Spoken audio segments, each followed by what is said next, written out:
Undang-Undang Republik Indonesia Nomor 48 Tahun 2009 tentang Kekuasaan Kehakiman. Dengan rahmat Tuhan Yang Maha Esa, Presiden Republik Indonesia menimbang a. bahwa kekuasaan kehakiman menurut Undang-Undang Dasar Negara Republik Indonesia tahun 1945 merupakan kekuasaan yang merdeka yang dilakukan oleh sebuah Mahkamah Agung dan badan peradilan yang berada di bawahnya dalam lingkungan peradilan umum, lingkungan peradilan agama, lingkungan peradilan militer, lingkungan peradilan tata usaha negara, dan oleh sebuah Mahkamah Konstitusi untuk menyelenggarakan peradilan guna menegakkan hukum dan keadilan. B. Bahwa untuk mewujudkan kekuasaan kehakiman yang merdeka dan peradilan yang bersih serta berwibawa, perlu dilakukan penataan sistem peradilan yang terpadu. C. Bahwa Undang-Undang Nomor 4 Tahun 2004 tentang Kekuasaan Kehakiman tidak sesuai lagi dengan perkembangan kebutuhan hukum dan ketatanegaraan menurut Undang-Undang Dasar Negara Republik Indonesia tahun 1945. D. Bahwa berdasarkan pertimbangan sebagaimana dimaksud dalam huruf A, huruf B, dan huruf C, perlu membentuk undang-undang tentang kekuasaan kehakiman. Mengingat pasal 20, pasal 21, pasal 24, pasal 24A, pasal 24B, pasal 24C, dan pasal 25 Undang-Undang Dasar Negara Republik Indonesia tahun 1945. Dengan persetujuan bersama, Dewan Perwakilan Rakyat Republik Indonesia dan Presiden Republik Indonesia memutuskan menetapkan Undang-Undang tentang Kekuasaan Kehakiman. Bab 1. Ketentuan Umum. Pasal 1. Dalam undang-undang ini yang dimaksud dengan 1. Kekuasaan kehakiman adalah kekuasaan negara yang merdeka untuk menyelenggarakan peradilan guna menegakkan hukum dan keadilan berdasarkan Pancasila dan Undang-Undang Dasar Negara Republik Indonesia tahun 1945 demi terselenggaranya negara hukum Republik Indonesia. 2. Mahkamah Agung adalah pelaku kekuasaan kehakiman sebagaimana dimaksud dalam Undang-Undang Dasar Negara Republik Indonesia tahun 1945. 3. Mahkamah Konstitusi adalah pelaku kekuasaan kehakiman sebagaimana dimaksud dengan dalam Undang-Undang Dasar Negara Republik Indonesia tahun 1945. 4. Komisi Yudisial adalah lembaga negara sebagaimana yang dimaksud dalam Undang-Undang Dasar Negara Republik Indonesia tahun 1945. 5. Hakim adalah hakim pada Mahkamah Agung dan hakim pada badan peradilan yang berada di bawahnya dalam lingkungan peradilan umum, lingkungan peradilan agama, lingkungan peradilan militer, lingkungan peradilan tata usaha negara, dan hakim pada pengadilan khusus yang berada dalam lingkungan peradilan tersebut. 6. Hakim Agung adalah hakim pada Mahkamah Agung. 7. Hakim Konstitusi adalah hakim pada Mahkamah Konstitusi. 8. Pengadilan khusus adalah pengadilan yang mempunyai kewenangan untuk memeriksa, mengadili, dan memutus perkara tertentu yang hanya dapat dibentuk dalam salah satu lingkungan badan peradilan yang berada di bawah Mahkamah Agung yang diatur dalam undang-undang. 9. Hakim ad hoc adalah hakim yang bersifat sementara yang memiliki keahlian dan pengalaman di bidang tertentu untuk memeriksa, mengadili, dan memutus suatu perkara yang pengangkatannya diatur dalam undang-undang. Bab 2. Asas penyelenggaraan kekuasaan kehakiman. Pasal 2. Yang pertama, peradilan dilakukan demi keadilan berdasarkan ketuhanan yang Maha Esa.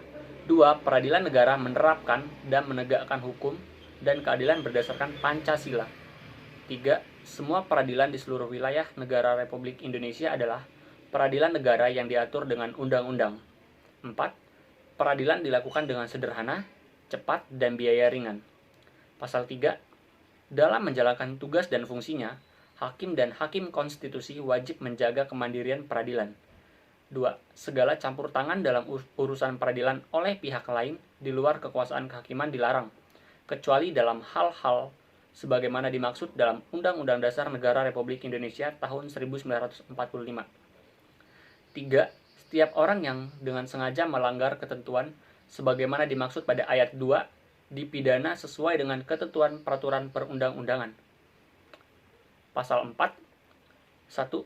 Pengadilan mengadili menurut hukum dengan tidak membeda-bedakan orang. Yang kedua, pengadilan membantu pencari keadilan dan berusaha mengatasi segala hambatan dan rintangan untuk dapat tercapainya peradilan yang sederhana, cepat, dan biaya ringan. Pasal 5, hakim dan hakim konstitusi wajib menggali, mengikuti, dan memahami nilai-nilai hukum dan rasa keadilan yang hidup dalam masyarakat. 2. Hakim dan hakim konstitusi harus memiliki integritas dan kepribadian yang tidak tercela, jujur, adil, profesional, dan berpengalaman di bidang hukum. 3. Hakim dan hakim konstitusi wajib menaati kode etik dan pedoman perilaku hukum. Pasal 6. Tidak seorang pun dapat dihadapkan di depan pengadilan kecuali undang-undang menentukan lain. 2. Tidak seorang pun dapat dijatuhi pidana kecuali apabila pengadilan karena alat pembuktian yang sah menurut undang-undang mendapat keyakinan bahwa seseorang yang dianggap dapat bertanggung jawab telah bersalah atas perbuatan yang didakwakan atas dirinya. Pasal 7, tidak seorang pun dapat dikenakan penangkapan, penahanan, penggeledahan, dan penyitaan kecuali atas perintah tertulis dari kekuasaan yang sah dalam hal dan menurut cara yang diatur dalam undang-undang. Pasal 8, yang pertama, setiap orang yang disangka, ditangkap, ditahan, dituntut, atau dihadapkan di depan pengadilan wajib dianggap tidak bersalah sebelum ada putusan pengadilan yang menyatakan kesalahannya dan telah memperoleh kekuatan hukum tetap. 2. Dalam mempertimbangkan berat ringannya pidana, hakim wajib memperhatikan pula sifat yang baik dan jahat dari terdakwa. Pasal 9 yang pertama, setiap orang yang ditangkap, ditahan, dituntut, atau diadili tanpa alasan berdasarkan undang-undang atau karena kekeliruan mengenai orangnya atau hukum yang diterapkannya, berhak menuntut ganti kerugian dan rehabilitasi. 2. Pejabat yang dengan sengaja melakukan perbuatan sebagaimana dimaksud pada ayat 1 dipidana sesuai dengan ketentuan peraturan perundang-undangan. Yang ketiga, ketentuan mengenai tata cara penuntutan ganti kerugian, rehabilitasi, dan pembebanan ganti kerugian diatur dalam undang-undang. Pasal 10, pengadilan dilarang menolak untuk memeriksa, mengadili, dan memutus suatu perkara yang diajukan dengan dalih bahwa hukum tidak ada atau kurang jelas, melainkan wajib untuk memeriksa dan mengadilinya. Kedua, ketentuan sebagaimana dimaksud pada ayat 1 tidak menutup usaha penyelesaian perkara perdata secara perdamaian.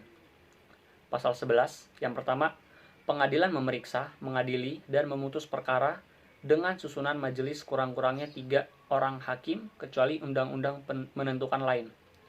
2. Susunan hakim sebagaimana dimaksud pada ayat 1 terdiri dari seorang hakim ketua dan 2 orang hakim anggota. 3. Hakim dalam memeriksa, mengadili, dan memutus perkara dibantu oleh seorang panitera atau seseorang yang ditugaskan melakukan pengerjaan panitera.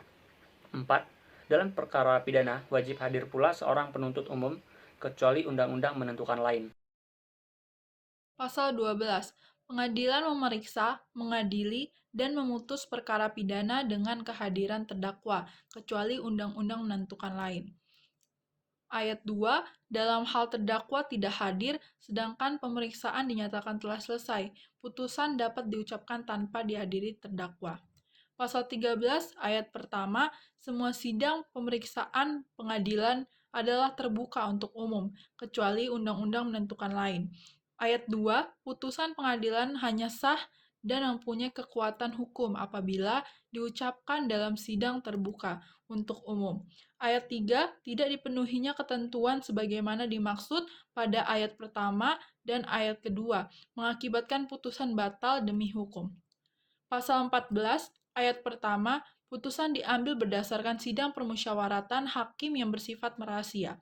Ayat kedua, dalam sidang permusyawaratan, setiap hakim wajib menyampaikan pertimbangan atau pendapat tertulis terhadap perkara yang sedang diperiksa dan menjadi bagian yang tidak terpisahkan dari putusan. Ayat 3, dalam hal sidang permusyawaratan tidak dapat dicapai mufakat bulat. Pendapat hakim yang berbeda wajib dimuat dalam putusan. Ayat 4, ketentuan lebih lanjut mengenai sidang permusyawaratan sebagaimana dimaksud pada ayat 2 dan ayat 3 diatur dalam peraturan Mahkamah Agung. Pasal 15. Pengadilan wajib saling memberi bantuan yang diminta untuk kepentingan peradilan. Pasal 16, tindak pidana yang dilakukan bersama-sama oleh karena yang termasuk lingkungan peradilan umum dan lingkungan peradilan militer, diperiksa dan diadili oleh pengadilan dalam lingkungan peradilan umum, kecuali dalam keadaan tertentu menurut keputusan Ketua Mahkamah Agung, perkara itu harus diperiksa dan diadili oleh pengadilan dalam lingkungan peradilan militer. Pasal 17, ayat pertama, pihak yang diadili mempunyai hak ingkar terhadap hakim yang mengadili perkaranya. Ayat 2, hak ingkar sebagaimana dimaksud pada ayat pertama adalah hak seorang yang diadili untuk mengajukan keberatan yang disertai dengan alasan terhadap seorang hakim yang mengadili perkaranya. Ayat 3, seorang hakim wajib mengundurkan diri dari persidangan apabila terikat hubungan keluarga sedara atau semenda sampai derajat ketiga atau hubungan suami atau istri meskipun telah bercerai dengan ketua, salah seorang hakim anggota, jaksa, advokat, atau pinetera.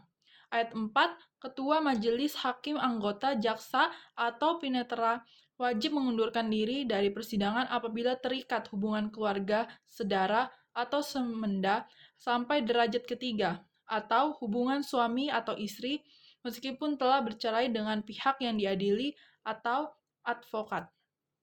Ayat 5, seorang hakim atau pinetera wajib mengundurkan diri dari persidangan apabila ia mempunyai kepentingan langsung atau tidak langsung dengan perkara yang sedang diperiksa, baik atas kehendaknya sendiri maupun atas permintaan pihak yang berperkara. Ayat 6, dalam hal terjadi pelanggaran terhadap ketentuan sebagaimana dimaksud pada ayat 5, putusan dinyatakan tidak sah terhadap hakim atau pinetera yang bersangkutan dikenakan sanksi administratif atau dipidana sesuai dengan ketentuan peraturan perundang-undangan. Ayat 7, perkara sebagaimana dimaksud pada ayat 5 dan ayat 6 diperiksa kembali dengan susunan majelis hakim yang berbeda. Bab 3. Pelaku kekuasaan kehakiman. Bagian ke-1 umum. Pasal 18.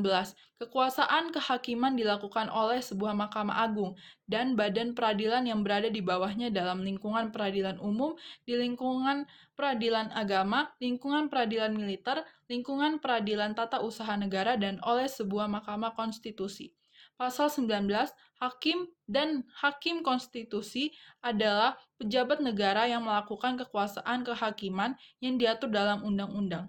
Bagian kedua, Mahkamah Agung dan badan-badan peradilan di bawahnya. Pasal 20, ayat pertama, Mahkamah Agung merupakan pengadilan negara tertinggi dari badan peradilan yang berada di dalam keempat lingkungan peradilan sebagaimana dimaksud dengan pasal 18.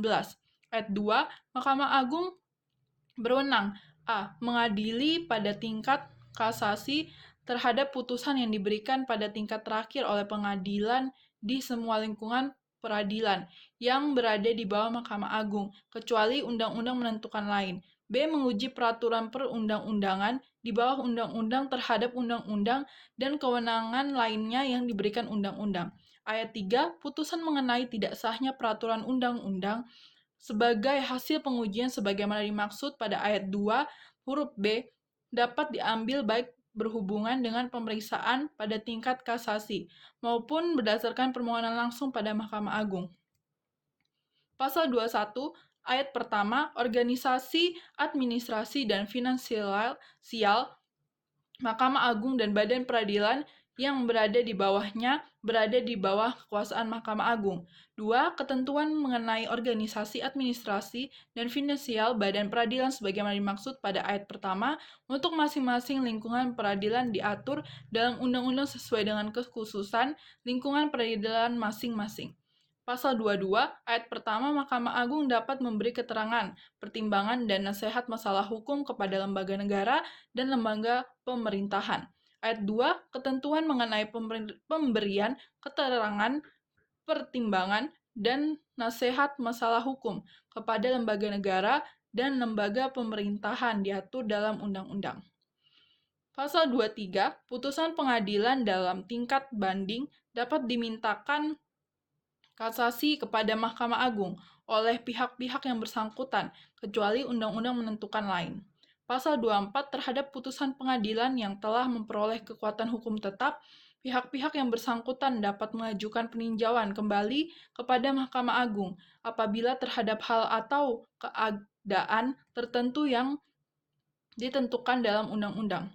Ayat 2, terhadap putusan peninjauan kembali tidak dapat dilakukan peninjauan kembali. Pasal 25, ayat pertama, badan peradilan yang berada di bawah Mahkamah Agung meliputi badan peradilan dalam lingkungan peradilan umum, peradilan agama, peradilan militer, dan peradilan tata usaha negara. Selanjutnya ayat 2, peradilan umum sebagaimana dimaksud pada ayat 1 berwenang memeriksa, mengadili, dan memutus perkara pidana atau perdata sesuai dengan ketentuan peraturan perundang-undangan. Ayat 3, peradilan agama sebagaimana dimaksud pada ayat pertama berwenang memeriksa, mengadili, memutus, dan menyelesaikan perkara antara orang-orang yang beragama Islam sesuai dengan ketentuan peraturan perundang-undangan. Ayat 4, peradilan militer sebagaimana dimaksud pada ayat pertama, berwenang memeriksa, mengadili, dan memutus perkara tindak pidana militer sesuai dengan ketentuan peraturan perundang-undangan. Ayat 5, peradilan tata usaha negara sebagaimana dimaksud pada ayat pertama, berwenang memeriksa, mengadili, memutus, dan menyelesaikan sengketa tata usaha negara sesuai dengan ketentuan peraturan perundang-undangan. Pasal 26 ayat pertama, putusan pengadilan tingkat pertama dapat dimintakan banding kepada pengadilan tinggi oleh pihak-pihak yang bersangkutan, kecuali undang-undang menentukan lain.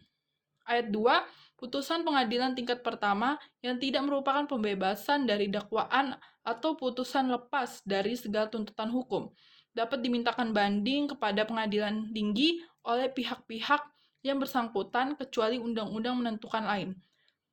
Pasal 27, ayat pertama, pengadilan khusus hanya dapat dibentuk dalam salah satu lingkungan peradilan yang berada di bawah Mahkamah Agung, sebagaimana dimaksud dalam pasal 25. Ayat 2, ketentuan mengenai pembentukan pengadilan khusus sebagaimana dimaksud pada ayat pertama diatur dalam undang-undang. Bagian ketiga, Mahkamah Konstitusi pasal 29 ayat 1 mengatakan, Mahkamah Konstitusi berwenang mengadili pada tingkat pertama dan terakhir yang putusannya bersifat final untuk menguji undang-undang terhadap Undang-Undang Dasar Negara Republik Indonesia tahun 1945. Lalu memutus sengketa kewenangan lembaga negara yang kewenangannya diberikan oleh Undang-Undang Dasar Negara Republik Indonesia tahun 1945, memutus pembubaran partai politik, memutus perselisihan tentang hasil pemilihan umum dan kewenangan lain yang diberikan oleh undang-undang. Lalu pada ayat kedua, selain kewenangan sebagaimana dimaksud pada ayat 1, Mahkamah Konstitusi wajib memberikan putusan atas pendapat Dewan Perwakilan Rakyat bahwa presiden atau wakil presiden diduga telah melakukan pelanggaran hukum berupa pengkhianatan terhadap negara, korupsi, penyuapan, tindak pidana berat lainnya atau perbuatan tercela, dan atau tidak lagi memenuhi syarat sebagai presiden dan wakil presiden. Lalu pada ayat 3, susunan kekuasaan dan hukum acara Mahkamah Konstitusi sebagaimana dimaksud pada ayat 1 diatur dengan undang-undang. Pada ayat keempat, organisasi, administrasi, dan finansial Mahkamah Konstitusi berada di bawah kekuasaan dan kewenangan Mahkamah Konstitusi. Lalu pada bab keempat, pengangkatan dan pemberhentian hakim dan hakim konstitusi. Bagian ke-1, pengangkatan hakim dan hakim konstitusi pada pasal 30 ayat 1 mengatakan pengangkatan hakim agung berasal dari hakim karir dan non-karir. Lalu ayat kedua, pengangkatan hakim agung sebagaimana dimaksud pada ayat 1 dipilih oleh Dewan Perwakilan Rakyat dari nama calon yang diusulkan oleh Komisi Yudisial. Lalu pada ayat ketiga, ketentuan mengenai syarat dan tata cara pengangkatan hakim agung sebagaimana dimaksud pada ayat 1 dan ayat 2 diatur dalam undang-undang. Pasal 31 ayat 1 mengatakan hakim pengadilan di bawah Mahkamah Agung merupakan pejabat negara yang melaksanakan kekuasaan kehakiman yang berada pada badan peradilan di bawah Mahkamah Agung. Lalu ayat kedua, hakim sebagaimana dimaksud pada ayat 1 tidak dapat merangkap jabatan kecuali undang-undang menentukan lain. Pasal 32 ayat 1, hakim ad hoc dapat diangkat pada pengadilan khusus untuk memeriksa, mengadili, dan memutus perkara yang membutuhkan keahlian dan pengalaman di bidang tertentu dalam jangka waktu tertentu. Lalu pada ayat kedua, ketentuan mengenai syarat dan tata cara pengangkatan dan pemberhentian hakim ad hoc sebagaimana dimaksud pada ayat 1 diatur dalam undang-undang. Pasal 33, untuk dapat diangkat sebagai hakim konstitusi, seseorang harus memenuhi syarat sebagai berikut, yaitu memiliki integritas dan kepribadian yang tidak tercela, adil, dan negarawan yang menguasai konstitusi dan ketatanegaraan. Pasal 34 ayat 1 mengatakan hakim konstitusi diajukan masing-masing 3 orang oleh Mahkamah Agung, 3 orang oleh Dewan Perwakilan Rakyat, dan 3 orang oleh Presiden. Ayat kedua, pencalonan hakim konstitusi sebagaimana dimaksud pada ayat 1 dilaksanakan secara transparan dan partisipatif. Lalu ayat ketiga, pemilihan hakim konstitusi sebagaimana dimaksud pada ayat 1 dilaksanakan secara objektif dan akuntabel. Pasal 35, ketentuan mengenai syarat dan tata cara pengangkatan hakim konstitusi diatur dengan undang-undang. Bagian kedua, pemberhentian hakim dan hakim konstitusi. Pasal 36, hakim dan hakim konstitusi dapat diberhentikan apabila telah memenuhi syarat-syarat yang ditentukan dalam undang-undang. Pasal 37, ketentuan mengenai tata cara pemberhentian hakim dan hakim konstitusi diatur dalam undang-undang. Lalu pada bab 5, badan-badan lain yang fungsinya berkaitan dengan kekuasaan kehakiman. Terdapat pada pasal 38 ayat 1 mengatakan, selain Mahkamah Agung dan badan peradilan di bawahnya, serta Mahkamah Konstitusi, terdapat badan-badan lain yang fungsinya berkaitan dengan kekuasaan kehakiman.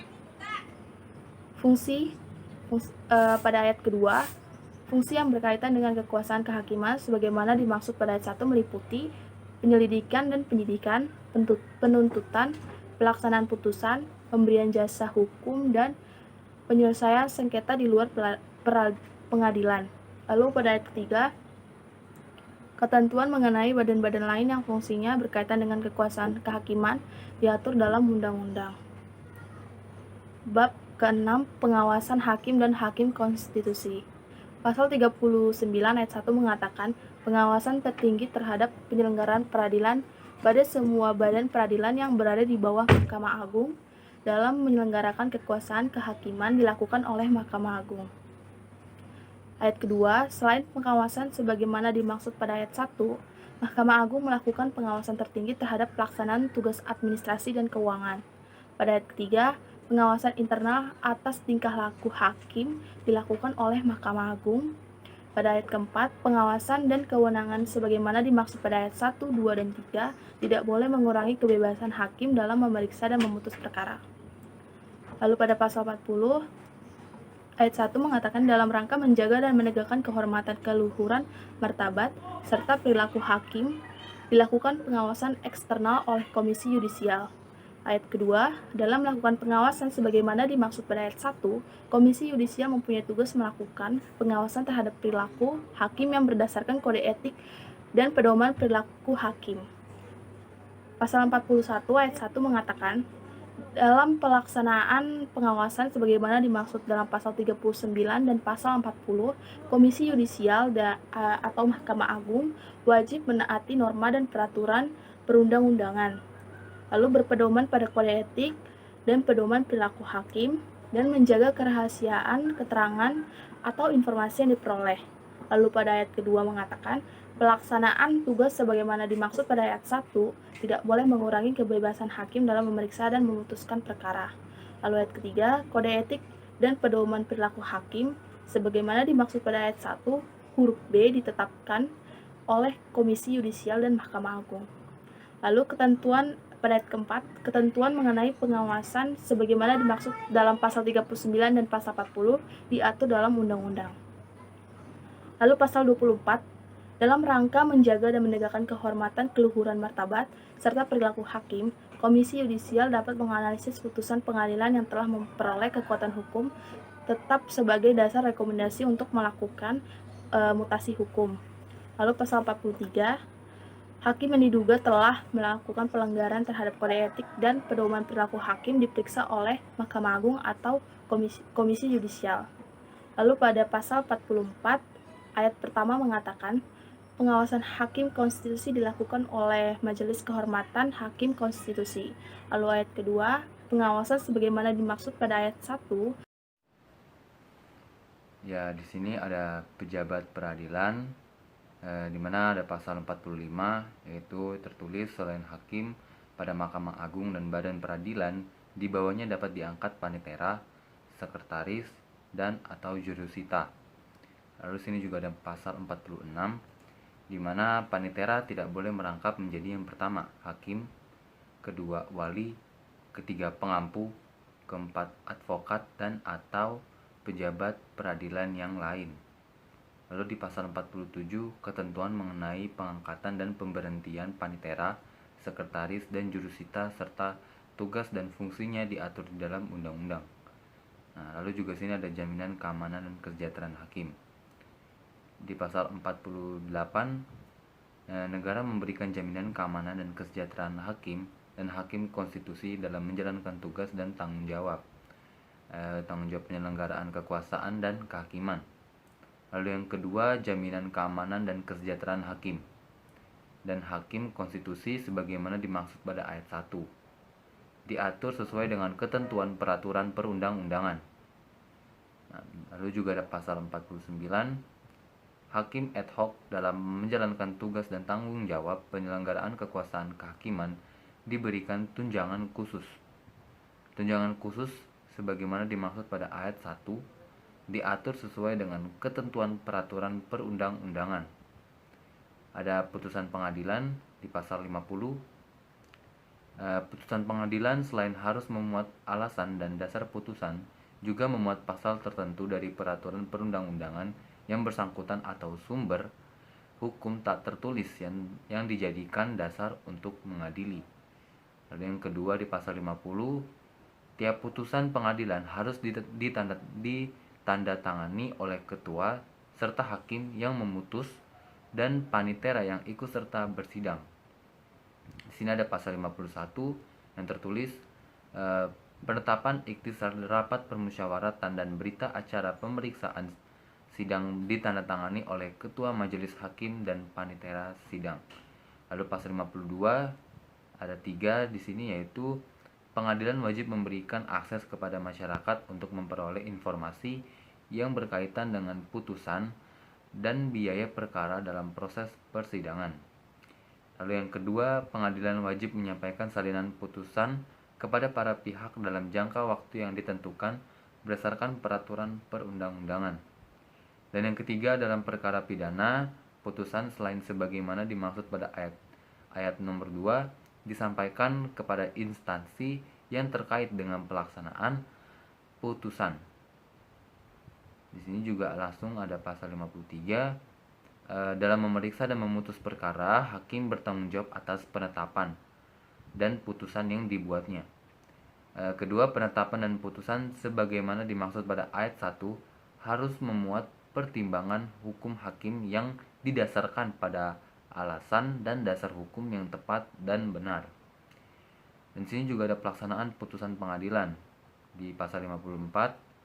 Yang pertama yaitu pelaksanaan putusan pengadilan dalam perkara pidana dilakukan oleh jaksa. Yang kedua, pelaksanaan putusan pengadilan dalam perkara perdata dilakukan oleh panitera dan jurusita dipimpin oleh ketua pengadilan. Dan yang ketiga, putusan pengadilan dilaksanakan dengan memperhatikan nilai kemanusiaan dan keadilan. Dan pasal 55 di sini ada 2, yaitu ketua pengadilan wajib mengawasi pelaksanaan putusan pengadilan yang telah memperoleh kekuatan hukum tetap. Yang kedua, pengawasan pelaksanaan putusan pengadilan sebagaimana dimaksud pada ayat 1 dilakukan sesuai dengan peraturan perundang-undangan. Ada bantuan hukum di pasal 56. Setiap orang tersangkut perkara berhak memperoleh bantuan hukum. Yang kedua, negara menanggung biaya perkara bagi pencari keadilan yang tidak mampu. Dan di pasal 57 ada 3, yaitu yang pertama, pada setiap pengadilan negeri dibentuk pos bantuan hukum kepada para pencari keadilan yang tidak mampu dalam memperoleh bantuan hukum. Dan yang kedua, bantuan hukum sebagaimana dimaksud pada ayat 1 diberikan secara cuma-cuma pada semua tingkat peradilan sampai putusan terhadap perkara tersebut telah memperoleh kekuatan hukum tetap. Dan yang ketiga, bantuan hukum dan pos bantuan hukum sebagaimana dimaksud pada ayat 1 dilaksanakan sesuai dengan ketentuan peraturan perundang-undangan. Hal ini juga ada penyelesaian sengketa di luar pengadilan. Di pasal 58, upaya penyelesaian sengketa perdata dapat dilakukan di luar pengadilan negara melalui arbitrase atau alternatif penyelesaian sengketa. Di pasal 59, arbitrase merupakan cara penyelesaian suatu sengketa perdata di luar pengadilan yang didasarkan pada perjanjian arbitrase yang dibuat secara tertulis oleh para pihak yang bersengketa. Yang kedua, putusan arbitrase bersifat final dan mempunyai kekuatan hukum tetap dan mengikat para pihak. Yang ketiga, dalam hal para pihak tidak melaksanakan putusan arbitrase secara sukarela. Putusan dilaksanakan berdasarkan perintah Ketua Pengadilan Negeri atas permohonan salah satu pihak yang bersengketa. Dan sini di pasal 60, alternatif penyelesaian sengketa merupakan lembaga penyelesaian sengketa atau beda pendapat melalui prosedur yang disepakati para pihak, yakni penyelesaian di luar pengadilan dengan cara konsultasi, negosiasi, mediasi, konsiliasi, atau penilaian ahli. Dan yang kedua, penyelesaian sengketa melalui alternatif. Penyelesaian sengketa sebagaimana dimaksud pada ayat 1, hasilnya dituangkan dalam kesepakatan tertulis. Yang ketiga, kesepakatan secara tertulis sebagaimana dimaksud pada ayat 2 bersifat final dan mengikat para pihak untuk dilaksanakan dengan itikat baik. Lalu sini ada pasal 61 yang tertulis ketentuan mengenai arbitrase dan penyelesaian sengketa di luar pengadilan sebagaimana dimaksud dalam pasal 56, pasal 58, pasal 59 dan pasal 60 dan diatur dalam undang-undang. Dan juga sini ada pasal 62. Pada saat undang-undang ini berlaku, Undang-Undang Nomor 4 Tahun 2004 tentang Kekuasaan Kehakiman atau Lembaran Negara Republik Indonesia Tahun 2004 Nomor 8, tambahan Lembaran Negara Republik Indonesia Nomor 4358 dicabut dan dinyatakan tidak berlaku. Dan pasal 63, pada saat undang-undang ini mulai berlaku, semua ketentuan yang merupakan peraturan pelaksanaan yang berkaitan dengan kekuasaan kehakiman dinyatakan masih tetap berlaku sepanjang tidak bertentangan dengan undang-undang ini. Dan di pasal 64 yaitu undang-undang ini mulai berlaku pada tanggal diundangkan agar setiap orang mengetahuinya, memerintahkan pengundang-undangan ini dengan penempatannya dalam Lembaran Negara Republik Indonesia. Penjelasan atas Undang-Undang Republik Indonesia Nomor 48 Tahun 2009 tentang Kekuasaan Kehakiman. Umum. Undang-Undang Dasar Negara Republik Indonesia tahun 1945 menegaskan bahwa Indonesia adalah negara hukum.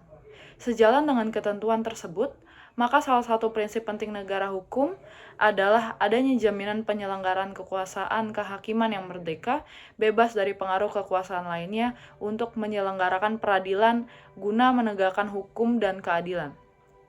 Pasal 24 ayat 1 Undang-Undang Dasar Negara Republik Indonesia tahun 1945 menegaskan bahwa kekuasaan kehakiman merupakan kekuasaan yang merdeka untuk menyelenggarakan peradilan guna menegakkan hukum dan keadilan. Perubahan Undang-Undang Dasar Negara Republik Indonesia tahun 1945 telah membawa perubahan dalam kehidupan ketatanegaraan, khususnya dalam pelaksanaan kekuasaan kehakiman.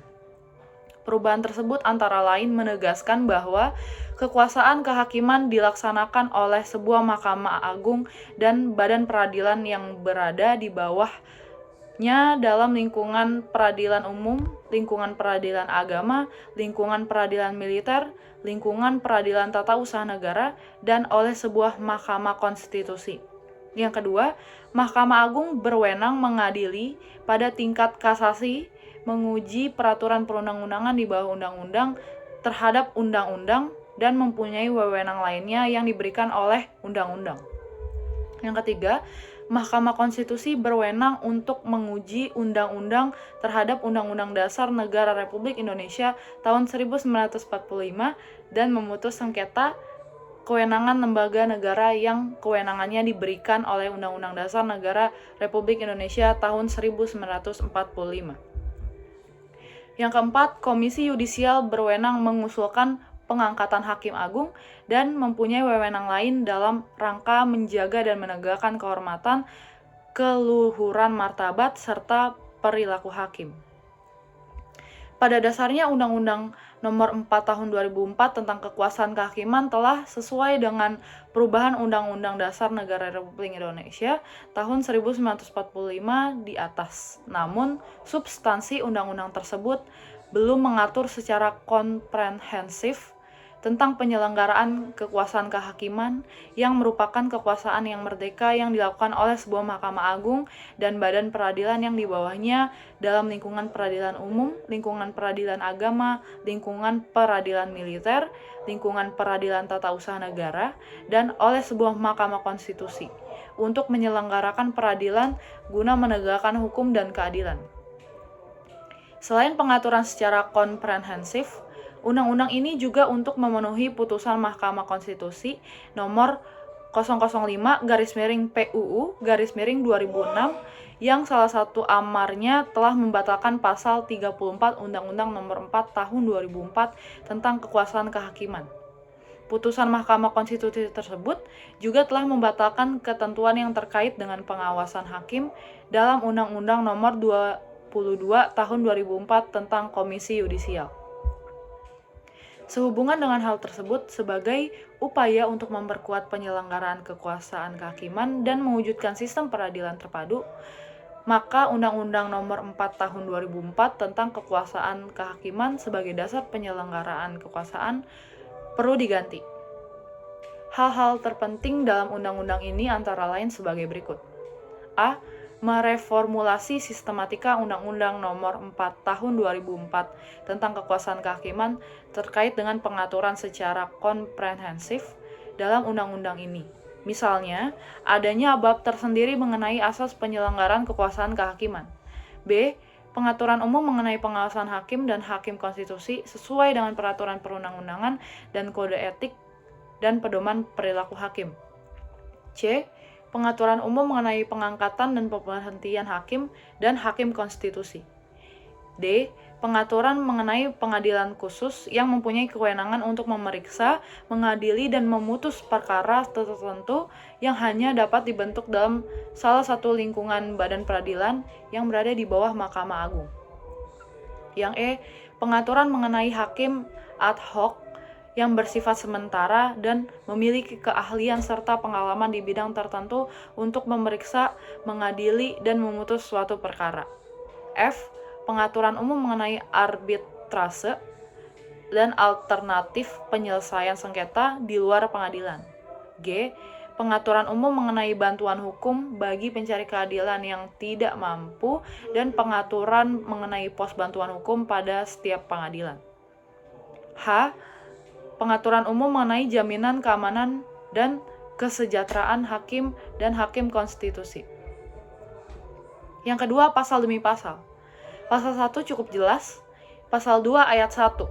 Peradilan dilakukan demi keadilan berdasarkan ketuhanan yang Maha Esa adalah sesuai dengan pasal 29 Undang-Undang Dasar Negara Republik Indonesia tahun 1945 yang menentukan bahwa negara berdasarkan atas ketuhanan yang Maha Esa dan negara menjamin kemerdekaan tiap penduduk untuk memeluk agamanya masing-masing dan untuk beribadat menurut agamanya dan kepercayaannya itu.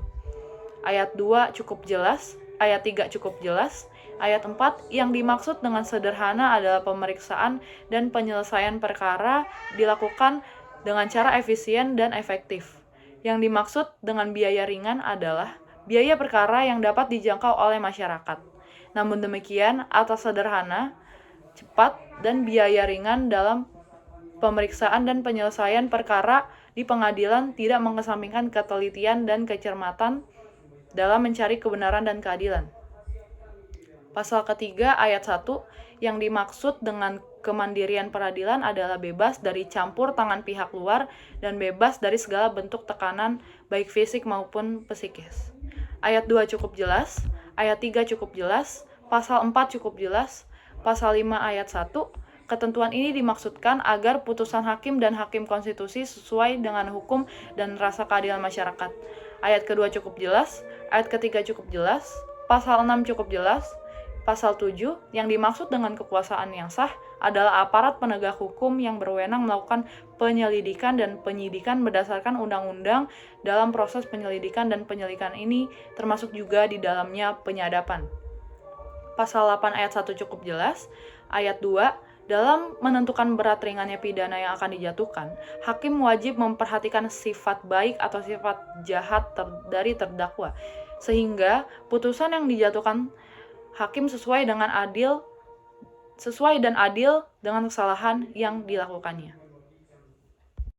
Demi Allah, bisa ya? Oke. Terakhir, please bisa. Pasal 9 ayat 1 yang dimaksud dengan rehabilitasi adalah pemulihan hak seseorang berdasarkan putusan pengadilan pada kedudukan semula yang menyangkut kehormatan, nama baik, atau hak-hak lain.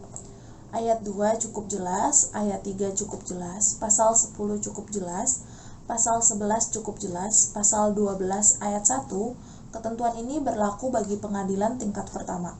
Ayat 2 cukup jelas, pasal 13 cukup jelas, pasal 14 cukup jelas, pasal 15, saling memberi bantuan dilakukan antara lain dalam hal administrasi berkas perkara, inventarisasi putusan pengadilan, dan penggunaan sumber daya manusia. Pasal 16, yang dimaksud dengan dalam keadaan tertentu adalah dilihat dari titik berat kerugian yang ditimbulkan oleh tindak pidana tersebut. Jika titik berat kerugian terletak pada kepentingan militer, perkara tersebut diadili oleh pengadilan di lingkungan peradilan militer. Namun jika titik berat kerugian tersebut terletak pada kepentingan umum, maka perkara tersebut diadili oleh pengadilan di lingkungan peradilan umum. Pasal 17 ayat 1 cukup jelas, ayat 2 cukup jelas, ayat 3 cukup jelas, ayat 4 cukup jelas, ayat 5 yang dimaksud dengan kepentingan langsung atau tidak langsung adalah termasuk apabila hakim atau panitera atau pihak lain pernah menangani perkara tersebut atau perkara tersebut pernah terkait dengan pekerjaan atau jabatan yang bersangkutan sebelumnya. Ayat 6 cukup jelas, ayat 7 yang dimaksud dengan berbeda dalam ketentuan ini adalah majelis hakim yang tidak terikat dengan ketentuan pada ayat 5. Pasal 18 cukup jelas, pasal 19 cukup jelas, pasal 20 ayat 1 cukup jelas, ayat 2 huruf A cukup jelas, huruf B ketentuan ini mengatur mengenai hak uji Mahkamah Agung terhadap peraturan perundang-undangan yang lebih rendah dari undang-undang. Hak uji dapat dilakukan baik terhadap materi muatan ayat, pasal, dan atau bagian dari peraturan perundang-undangan yang bertentangan dengan peraturan perundang-undangan yang lebih tinggi maupun terhadap pembentukan peraturan perundang-undangan. Huruf C cukup jelas, ayat 3 cukup jelas, pasal 21 cukup jelas, pasal 22 cukup jelas, pasal 23 cukup jelas, pasal 24 ayat 1, yang dimaksud dengan hal atau keadaan tertentu antara lain adalah ditemukannya bukti baru dalam kurung novum dan atau adanya kehilafan atau kekeliruan hakim dalam menerapkan hukumnya. Ayat 2 cukup jelas, pasal 25 cukup jelas, pasal 26 cukup jelas, pasal 27 ayat 1 yang dimaksud dengan pengadilan khusus antara lain adalah pengadilan anak, pengadilan niaga, pengadilan hak asasi manusia, pengadilan tindak pidana korupsi, pengadilan hubungan industrial, dan pengadilan perikanan yang berada di lingkungan peradilan umum, serta pengadilan pajak yang berada di lingkungan peradilan tata usaha negara. Ayat 2 cukup jelas, pasal 28 cukup jelas, pasal 28 ayat 1 huruf A cukup jelas, huruf B cukup jelas, huruf C cukup jelas, huruf D cukup jelas. Huruf E, dalam ketentuan ini termasuk kewenangan memeriksa dan memutus sengketa hasil pemilihan kepala daerah sesuai dengan ketentuan peraturan perundang-undangan. Ayat 2 cukup jelas, ayat 3 cukup jelas, ayat 4 cukup jelas. Pasal 30 ayat 1 yang dimaksud dengan hakim karir adalah hakim yang berstatus aktif sebagai hakim pada badan peradilan yang berada di bawah Mahkamah Agung yang dicalonkan oleh Mahkamah Agung. Yang dimaksud dengan hakim non-karir adalah hakim yang berasal dari luar lingkungan badan peradilan.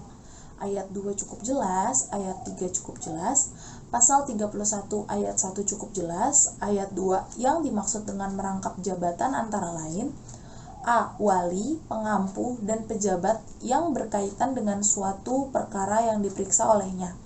B. Pengusaha, dan C. Advokat. Dalam hal hakim yang merangkap sebagai pengusaha antara lain, hakim yang merangkap sebagai direktur perusahaan, menjadi pemegang saham perseroan, atau mengadakan usaha perdagangan lain.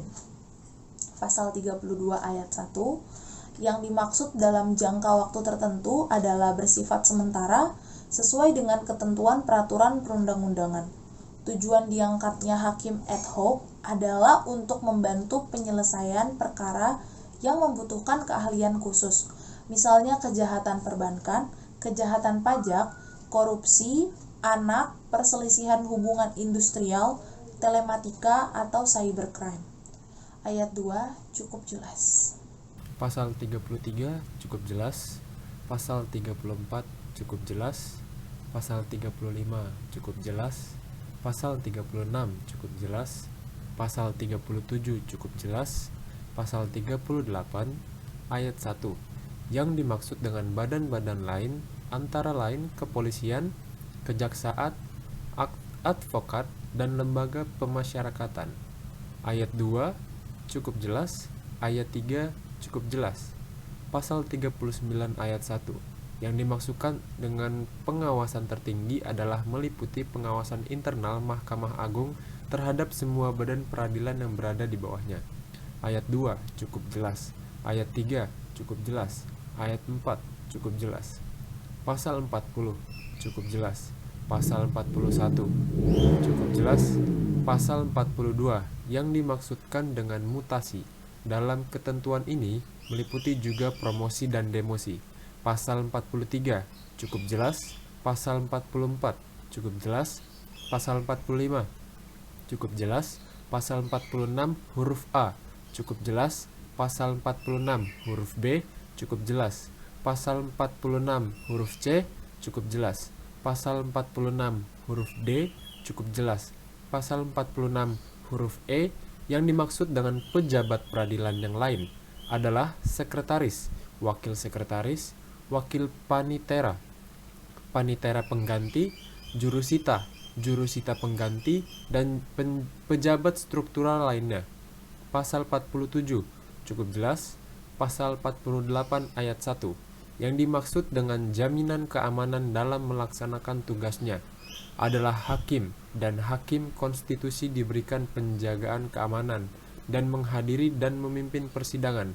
Hakim dan hakim konstitusi harus diberikan perlindungan keamanan oleh konstitusi aparat terkait, yakni aparat kepolisian, agar hakim dan hakim konstitusi mampu memeriksa, mengadili, dan memutus perkara secara baik dan benar tanpa adanya tekanan atau intervensi dari pihak manapun. Jaminan kesejahteraan meliputi gaji pokok, tunjangan, biaya dinas, dan pensiun serta hak lainnya sesuai dengan peraturan perundang-undangan.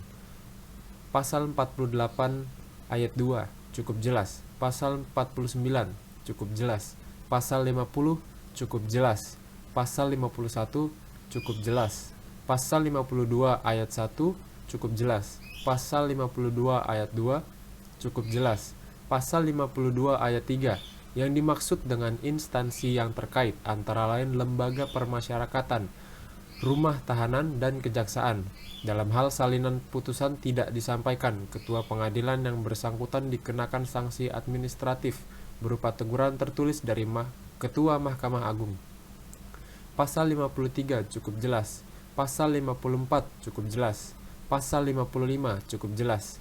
Pasal 56 ayat 1 yang dimaksudkan dengan bantuan hukum adalah pemberian jasa hukum secara cuma-cuma yang meliputi pemberian konsultasi hukum, menjalankan kuasa, mewakili, mendampingi, membela, melakukan tindakan hukuman lain untuk kepentingan pencarian keadilan yang tidak mampu.